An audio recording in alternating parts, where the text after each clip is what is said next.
autoridades de la AES por permitirnos compartir con ustedes algunos temas que están relacionados con un poco la situación que se vive en la región respecto de los temas que estamos discutiendo, la problemática del medicamento, la problemática del precio del medicamento, y poner un poco en blanco sobre negro algunas suposiciones, algunas hipótesis que se barajaron hoy y se seguirán barajando en los próximos días. Pero bueno, tratamos de aportar un poco de evidencias, de números concretos respecto de algunas de estas situaciones a nivel global y a nivel regional. Comenzamos diciendo, bueno, ¿de qué hablamos cuando hablamos del incremento del gasto? Que hace un ratito el doctor Ginés nos comentó en su exposición inicial. Miren, realmente es así. En los últimos 2 años, en 2014 y 2015, el gasto de medicamentos aumentó realmente en forma muy importante a nivel global. Gran parte de ese aumento del gasto que ustedes pueden ver en las barras estuvo centrado en los mercados centrales. Creo que hubo un desplazamiento del eje de crecimiento a nivel global en los últimos años, desde el comienzo de este milenio, donde el crecimiento estaba muy centrado en los países emergentes, hacia los países centrales. Gran parte de la explicación de ese crecimiento en países centrales está dado por la innovación, la innovación tecnológica, el tratamiento de la hepatitis C, que nos comentaba el doctor, la aparición de sofosbuvir y las drogas que le siguieron en el tratamiento y prácticamente la erradicación de la enfermedad, de combinaciones fijas incluso de sofosbuvir, son gran parte la explicación de ese incremento del gasto. 80.000 millones de dólares en años anteriores, el año pasado, 2016, cerca de 50.000 millones de dólares. Esperamos que en los años siguientes no tengamos este tipo de situaciones anómalas como la de la aparición de una droga tan radicalmente efectiva para el tratamiento de la hepatitis C, y el crecimiento sea en los años siguientes un poco más moderado. Ahora, al hablar de clases terapéuticas donde se concentra el crecimiento, realmente hay las 4 primeras que estamos mostrando allí: los antidiabéticos, los productos oncológicos, los productos para enfermedades autoinmunes o para el tratamiento de hepatitis, justamente, antivirales, son los que concentran la mitad del crecimiento global del último año. O sea, solo 4 áreas terapéuticas justifican la mitad del incremento del gasto en el año 2016. Es realmente una concentración importante, está fuertemente inducida por estas circunstancias que yo les comentaba respecto del tratamiento de la hepatitis, pero es significativo desde el punto de vista de políticas sanitarias, ¿no? Cómo los estados, sobre todo en aquellos países donde el sector público es el principal financiador de este tipo de tratamientos, cómo están gestionando este incremento del gasto.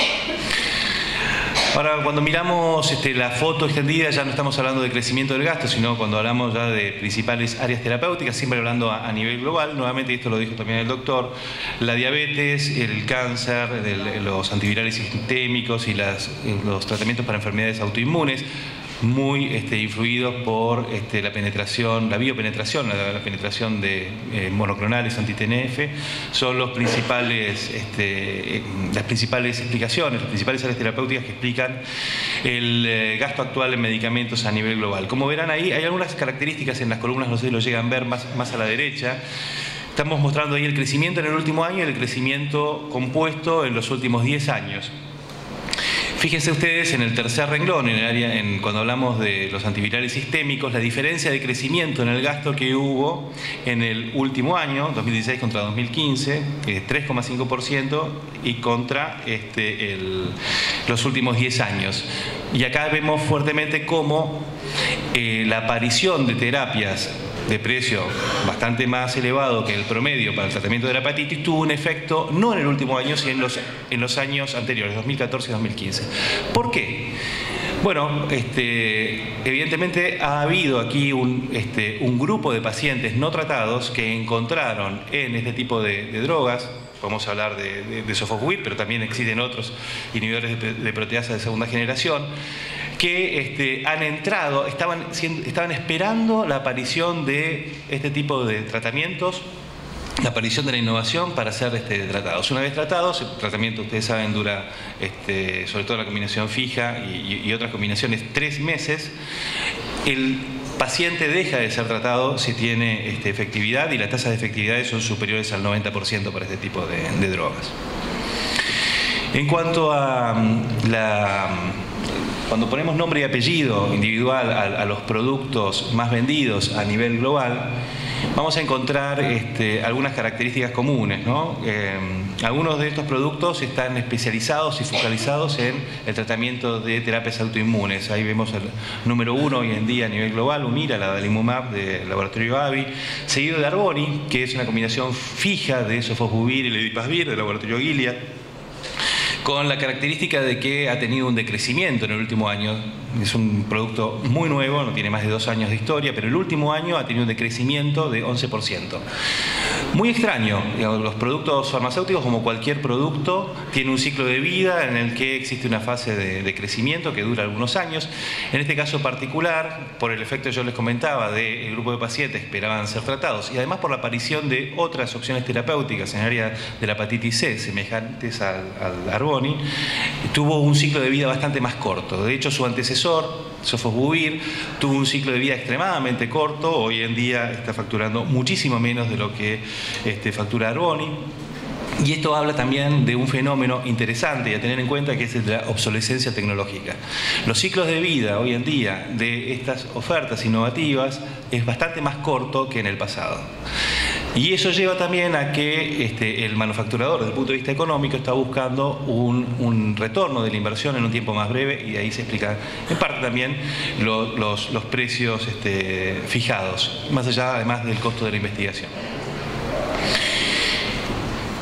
Otra característica es la de la biopenetración. Aquí estamos viendo un listado de los principales productos más vendidos a nivel mundial, y en azul ustedes verán aquellos que son de origen biológico. Ya más la mitad o más de la mitad de los 10 productos más vendidos a nivel global hoy en día tienen origen biológico, y afectan, como vemos en esta filmina, esta lámina, también a varias áreas terapéuticas. Entre ellas, por supuesto, la de los productos antidiabéticos, con las insulinas recombinantes, el tratamiento del cáncer o antineoplásicos, ¿no? Y, por supuesto, los anti-TNF para enfermedades autoinmunes. Ahora, desde el punto de vista del financiador, la mala noticia es que los productos biológicos se espera que además tengan biopenetración en muchas otras áreas terapéuticas, desde el tratamiento de la lipidemia hasta el tratamiento de la osteoporosis, como ya hoy en día existen algunas ofertas. Entonces, lo que se espera es que no solamente a nivel individual cada uno de estos productos vayan, digamos, creando estrés financiero desde el punto de vista del financiador, sino que además vamos a tener muchas otras áreas terapéuticas que van a estar actuando de la misma forma. Pero en el mundo, así como se habló recién de los genéricos de la década del 80, también se están produciendo una serie de opciones terapéuticas similares, biosimilares, para aminorar, digamos, desde el punto de vista del financiador, el impacto justamente económico que tiene el mayor precio promedio de estos productos tan complejos. Y existen una innumerable cantidad de proyectos de investigación hoy en día en marcha a nivel global, también en nuestro país, para el lanzamiento de biosimilares que apuntan a ser la opción terapéutica, el reemplazo de los medicamentos originales innovadores de cada una de las moléculas que ustedes ven aquí, y hay algunas otras también. Es una lista no exhaustiva. Entonces, de hecho, así está funcionando el mercado de síntesis, ¿no? de productos de síntesis química, donde la aparición del genérico libera fondos al financiador para continuar adoptando innovación. Y esperamos que este sea un efecto que veamos también en el segmento de productos biológicos a futuro. Ya bajando a la realidad latinoamericana, si ustedes se fijan aquí más a la izquierda, vemos un poco el perfil epidemiológico medido en DALIS por indicación de los países más pobres o de las áreas más pobres a nivel global. Ahí estamos viendo desde África hasta Oriente Medio, y hacia la derecha el perfil de los países más pobres, más ricos, perdón. Cuando agregamos Latinoamérica vemos que navegamos en las dos aguas, ¿no? Como región. Tenemos un grupo de patologías muy similares sobre todo las primeras, a los países centrales, a los países más ricos, pero todavía tenemos un perfil epidemiológico y sobre todo focalizado en algunos países y en algunos nichos poblacionales que no se diferencian tanto del perfil epidemiológico que vemos en África o en Medio Oriente. Entonces es como que convivimos con dos realidades. Y esto es muy palpable cuando vemos cuál es el perfil de tratamientos o el acceso a la medicación que tienen los distintos grupos poblacionales en Latinoamérica. Un punto para resaltar. El otro punto para resaltar es que Latinoamérica es una región que está envejeciendo a un ritmo más alto que otras regiones emergentes en el mundo, lo cual va a traer a futuro, y ya lo dijimos acá también anteriormente, mayor presión sobre los sistemas de salud.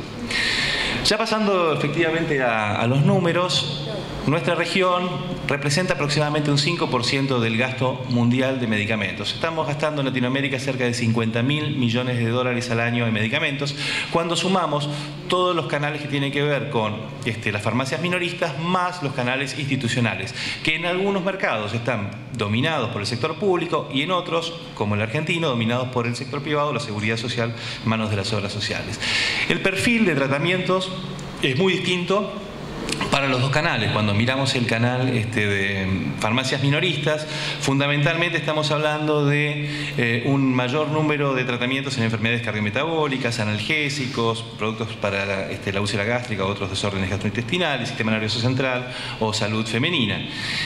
Pero si nosotros habláramos del mismo perfil para el sector institucional en Latinoamérica, y acá estamos poniendo básicamente 4 países donde lo podemos medir mensualmente: Brasil, México, Colombia y Ecuador, vemos cómo la incidencia de la oncología crece radicalmente, ya que el pagador institucional es el principal financiador para cada una de estas patologías. Con lo cual, el poder de negociación, obviamente, de estos sistemas es mayor que la atomización de la farmacia minorista, y el crecimiento, vamos a volver para atrás, el crecimiento que ha mostrado el canal institucional en estos países en los últimos años es menor al crecimiento del consumo medido en valores en el sector minorista, básicamente por dos motivos. Una es la restricción al acceso de nuevas tecnologías, y el segundo, la presión sobre el precio, que en el caso de Ecuador, como ustedes verán ahí, ha sido realmente muy fuerte en el año 2016. Ya voy a pasar muy brevemente por la situación argentina, solo para decir que si miramos cuáles han sido las áreas terapéuticas donde la ANMAT ha aprobado nuevas moléculas, nuevos principios activos, ya sea monodrogas o drogas combinadas, en los últimos años, vamos a ver una fuerte incidencia en la oncología.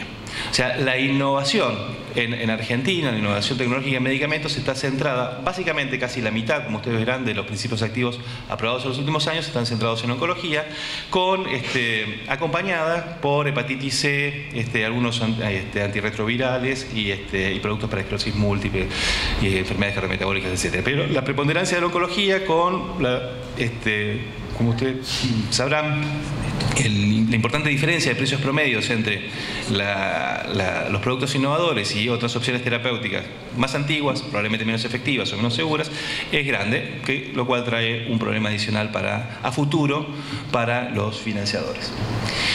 De todas formas, Latinoamérica esperamos que continúe incrementando el gasto en los próximos años. Aquí estamos haciendo una comparación del crecimiento esperado para distintas regiones a nivel global.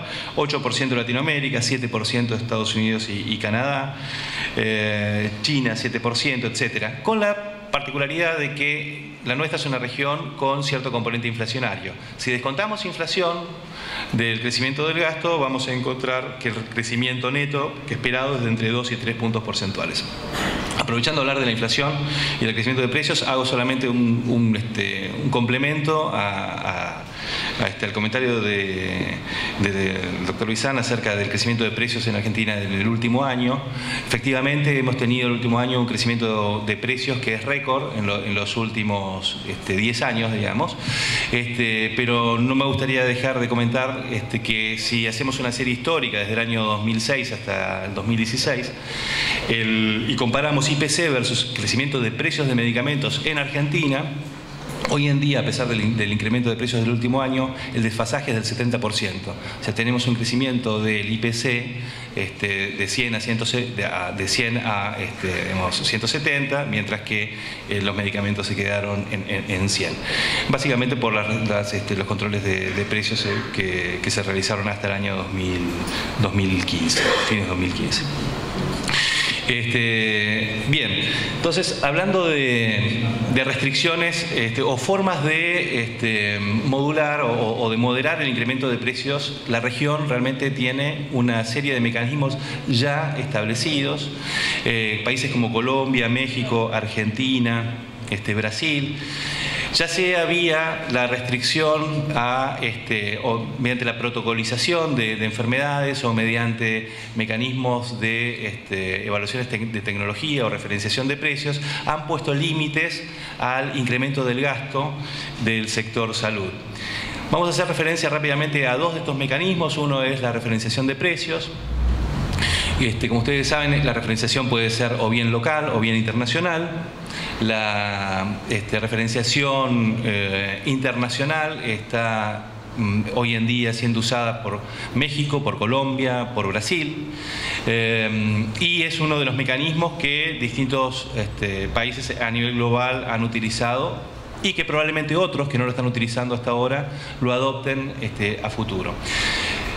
También está la referenciación local, que apunta a decir, bueno, realmente cuál es la dispersión de precios que existen entre las diversas ofertas para una misma molécula en el mercado, y voy a fijar un precio que esté en relación a una medida de tendencia central, o bien voy a poner un reembolso o voy a cubrir ese medicamento también de una forma que apunte a cierta medida de tendencia central. Creo que uno de los mecanismos que se estableció en Argentina hace ya más de 10 años, la resolución 310 del 2004, apuntaba en ese sentido, no se cumplió en los años subsiguientes. Y el otro mecanismo que queremos comentarle es el de la discriminación de precios.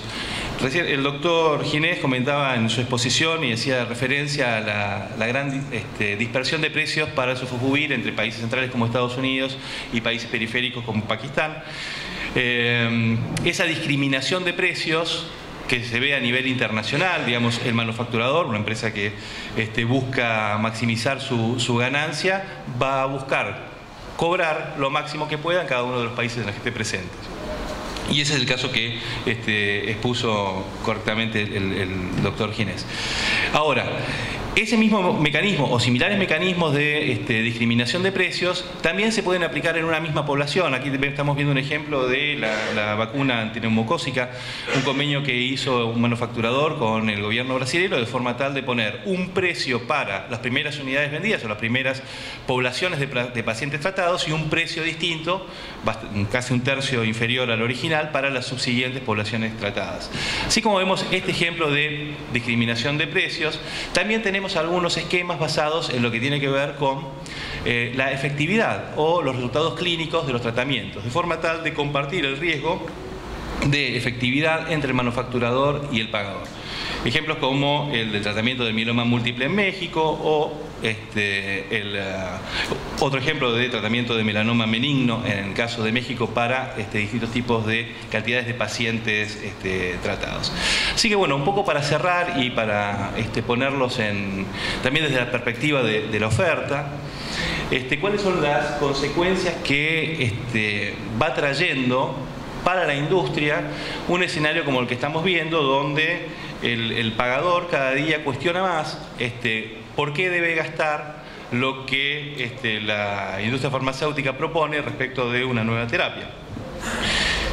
Y es así que estamos pasando de un paradigma donde la industria farmacéutica ha basado cuando hablamos del punto de vista comercial, su foco en una escala promocional grande, un alcance geográfico lo más expandido posible y una segmentación de prescriptores, a un esquema donde cada día tiene mayor peso temas como la precisión promocional y en lugar de buscar escala, buscar atender a cada uno de los stakeholders, y ya no solamente los médicos, de forma segmentada y con una propuesta de valor para cada una de esas, digamos, subpoblaciones de agentes del sistema.